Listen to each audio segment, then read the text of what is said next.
প্রধান কার্যালয় ঢাকার নির্দেশনার প্রেক্ষিতে আজকে 3 সদস্যের একটি এনফোর্সমেন্ট টিম দুদক রংপুরের সমন্বয়ে আমরা অভিযান পরিচালনা করছি। এটি হলো 2020-21 অর্থ বছর থেকে 22-23 অর্থ বছরের এডিপির বিভিন্ন প্রকল্প। সেটি হলো অবকাঠামো রাস্তাঘাট নির্মাণের একটি অনিয়মের আমাদের কাছে সুনির্দিষ্ট অভিযোগ ছিল।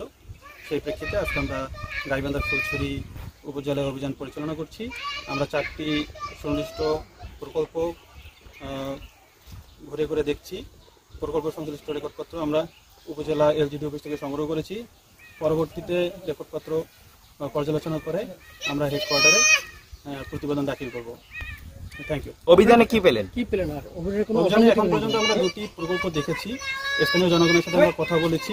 তাদের কথা মতো যে এখানে কোনো সরকারি অনুদান তারা পায়নি, প্রকল্পগুলো তাদের ব্যক্তিগত অর্থায়নে সম্পাদিত হয়েছে। এগুলো আমরা পুনরায় যাচাই বাছাই করবো, কারণ শুধু বক্তব্যের আলোকে আসলে রিপোর্ট দেওয়া যাবে না। প্রকল্প বাস্তবায়ন যারা করেছে তাদেরও বক্তব্য নিতে হবে এবং সংশ্লিষ্ট রেকর্ডপত্র পর্যালোচনা করতে হবে। পর্যালোচনা করে আমরা রিপোর্ট জমা দেব। তবুও আমরা চেষ্টা করছি যে অ্যাকুরেট যে তথ্যটা সেটা সংগ্রহ করা এবং যারা প্রকল্পগুলো বাস্তবায়ন করেছে তাদের যে কাগজপত্র আছে এবং সরজমিনে দরকার হলে পুনরায় আবার অনুসন্ধানকালে এসে আমরা ডিটেলস এগুলো আবার দেখে যাব।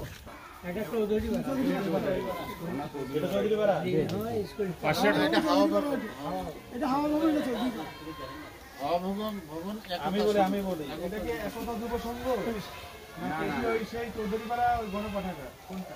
এটা গণপাঠাগার কথা ছিল।